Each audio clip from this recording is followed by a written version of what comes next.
Welcome to today's episode of the Support Insights podcast. I'm your host, Bryony Mulcairn, Community Manager at CenterSam. Today, my guest is Nick Moreton, Director of Support at Hotjar. Thank you very much for joining me on today's podcast episode, Nick. It's lovely to have you. No worries. Thank you for having me. Would you like to give a little background on you and your role? Yeah, so Hotjar is a company that provides website analytics, very visual kind of analytics and feedback tools as well. I joined the company about just over 5 years ago on the support team, and I've been involved in lots of different pieces, and we were a pretty small company back then, and we've grown to a much bigger company now, and yeah, I've progressed with it as well, and it's a place I'm really passionate about. I sort of discovered I was also really passionate about customer support, which was no kind of surprise to me, but it turns out it's something I'm super into. What's your background that's brought you to be Director of Customer Support? I'm woefully unqualified, to be honest. So prior to Hotjar, I was a freelance web developer alongside a university lecturer. I used to teach students how to build websites and code and all that sort of stuff. And it turns out when you've got quite a technical product that requires a bit of web know-how, having the ability to kind of break those things down into understandable chunks and maybe teach someone who doesn't know how to do that sort of stuff is really valuable. So that's kind of how I went from an education background and a web development background into support. It was kind of a perfect marriage of my skills and background with like the needs of a support team for a product like Hotjar. You know, you're the second guest I've had now that has background in education. I had Matt Bell from Too Good To Go. He was a high school teacher. I think there must be some sort of relationship going on here between the two departments. Well, I mean, I generally think teaching is like the ultimate test of your soft skills, right? You know, kind of communication, empathy, all that sort of stuff is like at the heart of teaching. And I think a lot of teachers or people from an education background go into industries and find themselves very, very successful because have maybe undervalued some of those soft skills that led for them to be good teachers as well. I've seen it a lot. My ex-colleague at Hotjar was also my ex-colleague at the university, and he's gone on to head up support at another SaaS company. So it's definitely, there's some transferable skills there for sure. Oh, definitely. That's awesome. So why do you think it can be a challenge in some businesses to represent the voice of the customer in wider strategy decisions? I think the thing about the voice of the customer is it can come from loads of different places. So you can have quite a data-driven approach. If you're in a product team, you might see the voice of the customer being represented in some of the data metrics you have. If you're a marketing team, you might see the voice of the customer represented in like feedback to product announcements, things like that. And obviously with a support lens, you have this view of the voice of the customer coming through support tickets. And often those different voices won't actually be from the same customers. So something we always have to accept in support is like, okay, well, we're actually getting quite a narrow lens of the customer's experience of a product. We, for the most part, see the problems, and it can kind of cloud your mind and you think, oh, we must have a really bad product here because all we ever see are these complaints. But then you realize actually when you look at the bigger picture, a much wider pool that it's coming from. And actually, this is a small percentage, and there's lots of customers who are having a great experience that you just never hear from. So in our experience, when we were a smaller company, it was much easier to bring all those voices together and sort of weigh them against each other. And when you're having those strategic conversations, making those decisions, bring all those voices together, you can kind of weigh up, okay, well, we're hearing this, but actually we're seeing this, and so on and so forth. Where we've experienced the challenges as we've grown, as we've wanted to move faster, as those kind of natural close relationships have grown apart simply because of the growth of the company. I mean, we are knocking on the door of 300 people now. I think when I joined, there was like 35. It's a very different kind of dynamic. So you have to start thinking about, okay, those things that just used to happen naturally, those conversations that happen naturally, we need to think about how we can be more deliberate about them. And in my experience, it's never been about product teams not listening. It's much more about timing of like, how can we make sure that we're bringing our perspective on the voice of a customer in early enough so that we can make informed decisions. Because one of the worst experiences is a product team releases something and then a support team turns around and says, oh, well, if you'd have asked us, we could have told you this. Well, it's kind of a bit too late by that point. We kind of needed to make sure we were involved a lot earlier. And I think finding that balance of those conversations early on in the process, whilst wanting to move quickly, in the way I see it, is if you have those conversations at the right time, it allows you to move quickly because you're then having to kind of pedal back a bit less because you've had those perspectives early on. So I think it's definitely something that I've seen to become more of a challenge with growth as a company's grown. Yeah, it's so much easier to manage when there's not so many of you, when there's not so many customers. You can have those spin your chair around conversations. But as you've grown, how do you make sure that the customer stays at the centre? It's really tough. Yeah, and we're lucky, right? I think generally we actually do a really good job. Like our baseline, I think, is very high. One of our values, and our values is something that we truly do live by, is to put the customer at the heart of everything. And that means that everyone is kind of shooting for the same goal. Everyone is like, the customer's experience is paramount. Where we're looking for improvement, we don't want to just be good at this. We want to be incredible. We want to have like the best possible product feedback loop. We want to have the best possible representation of our customer's voice. But it really helps to strive to that when you have this shared value that I genuinely believe the entire company holds close and truly believes in. Yeah, that's brilliant. And Hotjar are obviously a champion for that anyway, because you enable your customers to get little snapshots of feedback for their own website and see what areas of their website aren't performing. So embodying that in your internal processes as well is clearly really important for you guys. Yeah, and in the reverse, we also try to instill our values in the product as well. We're very much about kind of working with respect, and we try to make sure in the products that we're being respectful and we're respecting privacy and things like this. So like I said, we do truly live by them, and I think it works in both ways, really. Yeah, and we'll go into your values a little bit more later on as well, because they do come through.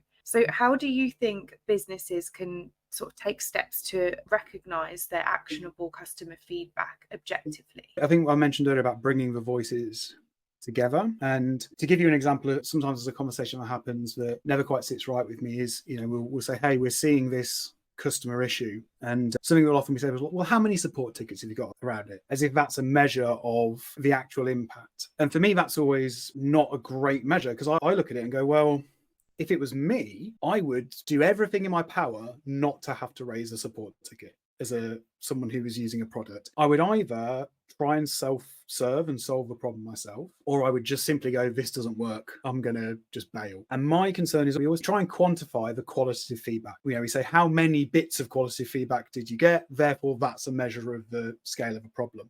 So I think what's powerful is to go, okay, we've had this qualitative feedback. We have a hypothesis this might be an issue. Is there a way we can test that hypothesis?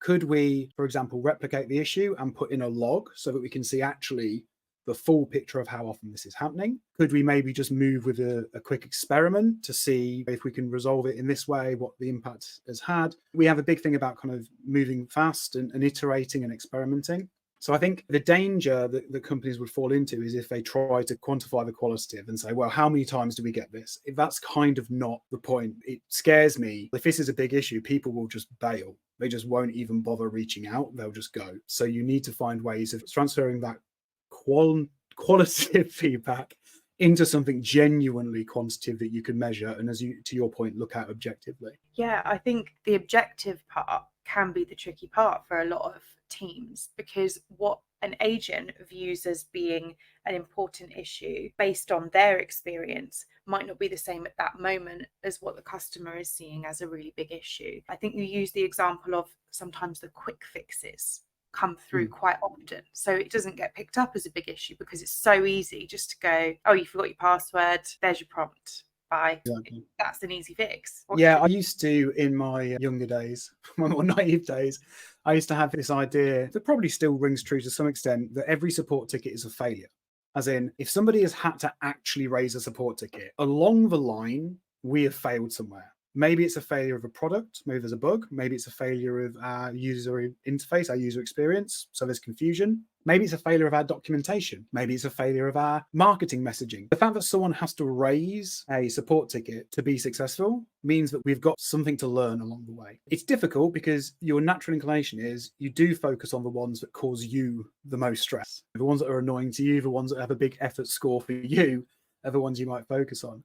But if you consider the sheer fact of raising a support ticket is not zero effort, you have to actually go through a couple of steps, you have to fill out a form and all that sort of stuff. You should be able to look at it and go, right, if we've got 50 people a day asking for a password reset, we've clearly got a problem with password. It doesn't matter how easy it is for us to solve. That's 50 people a day who are not having a great experience. So yeah, it's difficult to separate, but it's really, really important. Yeah, I've seen this one firsthand so many times. When I was an agent, people would confuse their membership number on their card with their barcode number. They wouldn't be able to log in because they'd used the wrong number, and it was constant. And you'd be like, oh, you're using the wrong number. It should be the one with the letter P in it. Like, oh, thanks, bye. And that shouldn't be the case. You shouldn't be getting like 50 calls a day just to explain that one thing. But because it's no effort to the agent, you don't think to actually do anything about it a lot of the time. It's a paper cut, so isn't it? That's like a little paper cut for the customer. And if you get a lot of those in the product, you're just like, oh, you know what? I can't quite put my finger on it, but I just don't like using this. And I mean, that example, that's a crazy thing, because you go, well, what's the solution there? Well, probably just like a little label on the input field saying this starts P. Like, cool. We never, ever, ever have to have that conversation again. But you have to be motivated, or to your point, objective enough to go, hang on, this is worth us putting some focus on. Because again, how many people try to log in, it doesn't work, and they just give up and don't even bother contacting you? Or they eventually work it out and they go, oh, I wish you just told me. I've got a membership like that where there's 2 numbers on my card and I put the wrong one in every single time. And if they just put on the field, it starts with this, I'd put the right one in. If they just did that, it would make my life so much easier. That's such a quick fix. Since you mentioned that when we spoke about that objectivity part of it, I've actually thought about that so much, because it's something you don't really consider in the moment until you have data and ways of working with your departments that can make you address things through a different lens. It also really helps the relationships as well. We talk about kind of how as a team grows, and maybe you have your support team growing naturally apart from a product team. You start to understand each other's worlds a bit less, and you start to understand the decisions a bit less. And if you're in support and you've got this very subjective view of an issue and you're saying we need to sort this out, and the product team are coming from a completely different perspective, they're very data driven, they're going, well, we think this is a very, very low volume issue and we've got these other things that we want to tackle, and then actually like down the road it might even solve this. You're there as a support person getting frustrated, thinking, oh, they're not listening to me, and product team are there getting frustrated going, I keep banging on about this thing that doesn't matter. And when you bring this shared language, if you can find a way to talk objectively and to understand each other's perspectives and understand each other's worlds and start to put the objective on the subjective, test those hypotheses, how many times is this actually happening and what's the actual impact, it means that you can have a much better conversation between the 2 teams and hopefully build a much stronger relationship. So what do you think that change in mindset can look like then? Is it as simple as just having a conversation between the teams and working more closely? Definitely finding ways for the teams to work closely. We spent a lot of time building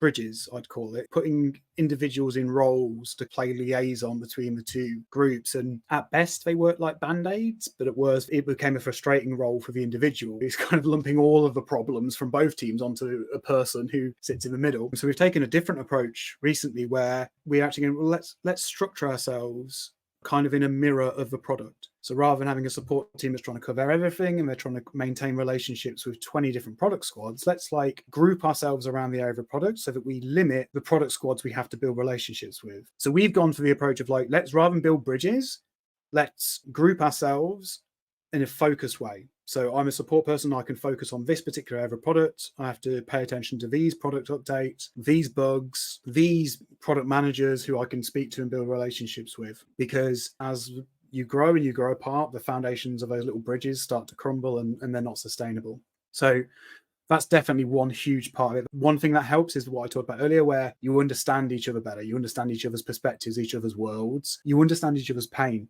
I've seen it before where product teams will go, you know what? We get that this isn't actually necessarily an issue affecting every customer, but we see the pain in our colleagues. And for that, it's worth us fixing the issue.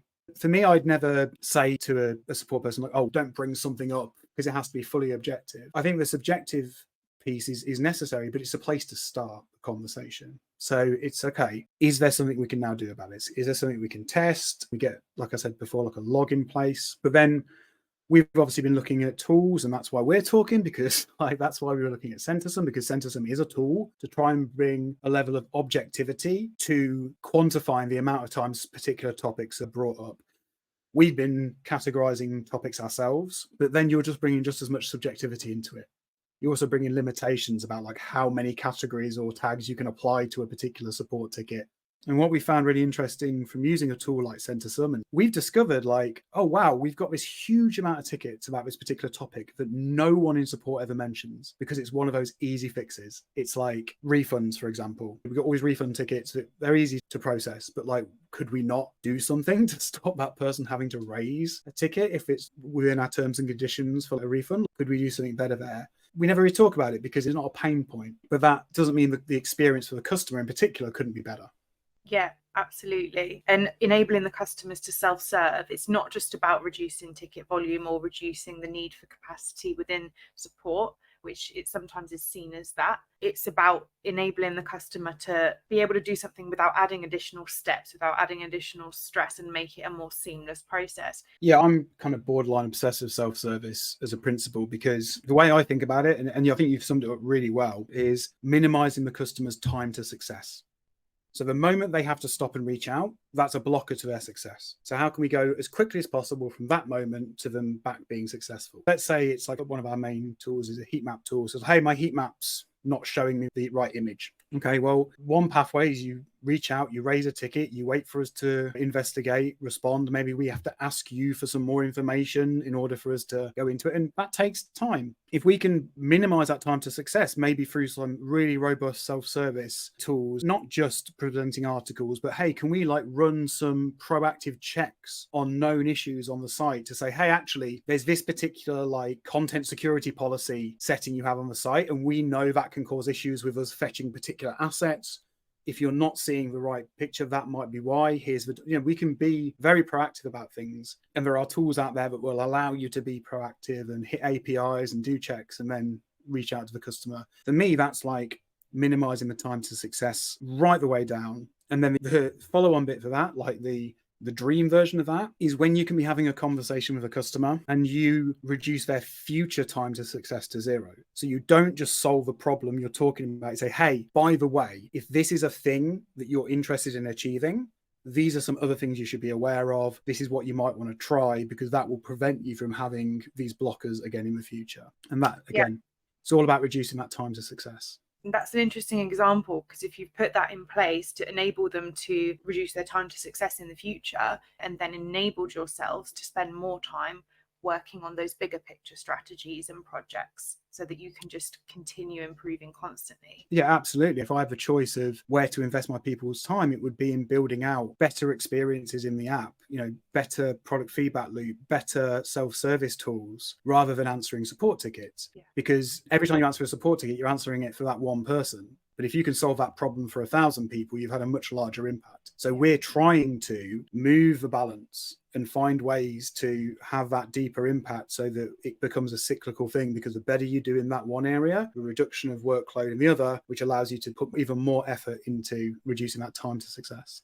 So you're obviously using CenterSum now as a tool to help you with this. How are you now going forwards working more closely with product to utilize your customer sentiment within the changes that they might make to the product? Yeah, I mean, definitely being able to sort of say, like, hey, if you want to know what the customers are saying about your favorite product, here's a really easy way for you to find that out. For us, even that is a big leap forward, because there was definitely a period of time where, and I sympathize with our product managers, where I'd see them come to support and say, hey, what are the biggest issues in this area? And they get 20 different answers, because again, you get into that subjectivity. So that's a big leap forward. So the ability for the product managers to self-serve that information is really big. But the thing I'm seeing now, and I'm really excited about, is I'm seeing our support teams going, hey, listen, we've had this idea about how we can use this platform to tell you a story. So we've got things like, we'll tag tickets with UI issue. Now, a UI issue is not specific to any topic, to any theme, to any particular bug. It's just a general UI issue. So they're tagging the Zendesk tickets, and then they're creating a view in CenterSum and say, hey, here's all the UI issues. And you can see all the topics, the frequencies that are particular to that particular class. This is like a much more higher level grouping of the types of tickets. And that's going to allow the product managers, the designers to go, right, I know I'm really looking here at the things that I can impact. I can impact UI issues. As a designer, for example, I can't impact a bug, but I can impact a UI issue. So it helps them really focus how they're kind of receiving that data and understanding it.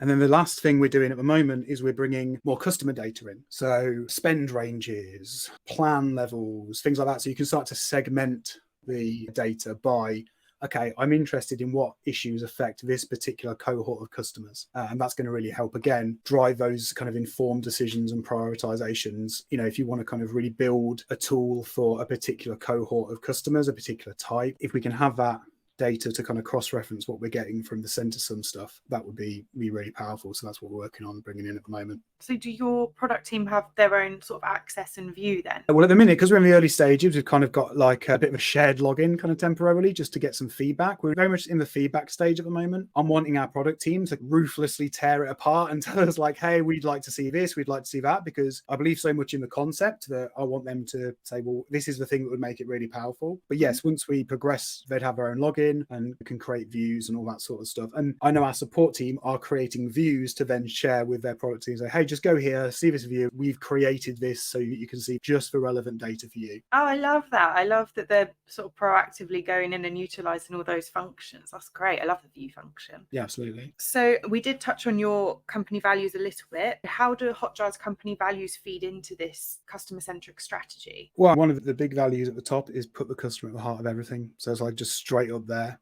written out, that our decisions have got to be customer-centric. We've had these conversations in support where we've said, hey, actually, even just the way we're working, the way we're picking up support tickets, the way we're organizing ourselves, we're actually doing this for our benefit and our comfort, maybe at the expense of the customer, and we need to rethink how we're working. So it even goes beyond the product team. Everyone who kind of touches the customer, has a customer-facing interaction, has the opportunity to go, okay, are we actually putting the customer at the heart of this? And that's not to say we were ever giving bad support, but it's genuinely like micro gains. It's like, okay, well, if we just tweak this dial just a little bit, that could have this like tenfold impact in this area. And maybe it's slightly less convenient for us, but we know it's going to have that big impact on the customer's experience. So yeah, the value there obviously speaks to that for sure.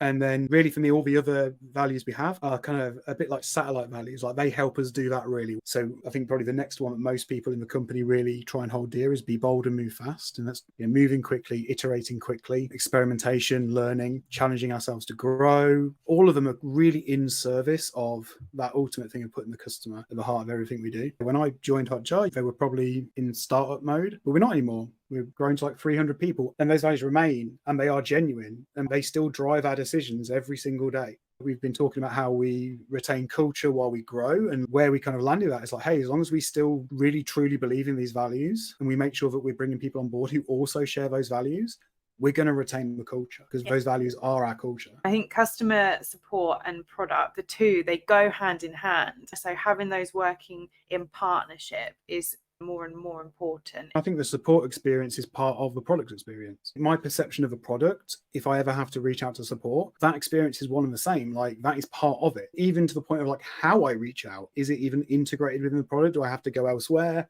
Do I have to go to a completely different website? Do I have to completely break my context switch and go and email someone or phone someone? Do I get the sense that the person I'm speaking to actually works with the person who builds the product? Or is like support completely outsourced to the point where the people who make the decisions never even know the names of the people who are speaking to the customers? All of that changes your perception and your experience of the product as a whole. So yeah, I really believe support is a part of the product. I couldn't agree more. This is something we were literally discussing yesterday in the office about how those two are one and the same, really. They're working towards the same goal, or they should be. And when there is a real disconnect, when you are a customer and you work with a company where there is clearly a disconnect, it does make an impact on your experience 100%.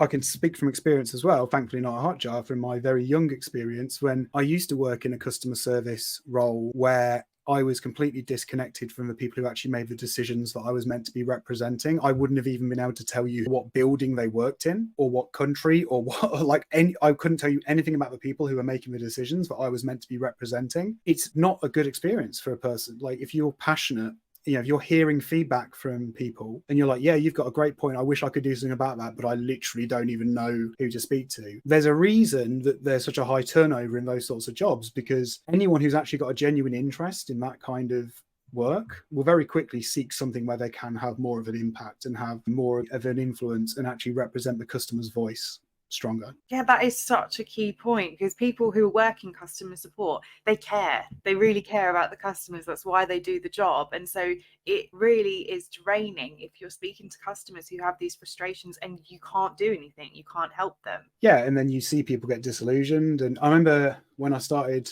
a Hotjar, a couple of months in, I was talking to someone else who'd started not too long before me. And I said, like, this is the first place I've ever worked where everyone gives a shit. Like everyone gives a shit, all of us. I had never worked anywhere like that before because there was always people who'd become disillusioned and had checked out or were just kind of like coasting along and didn't really care. They were just doing it for whatever. And I've got to say, that's still the case now. People have, as in any company, they have arguments, have disagreements, whatever it might be.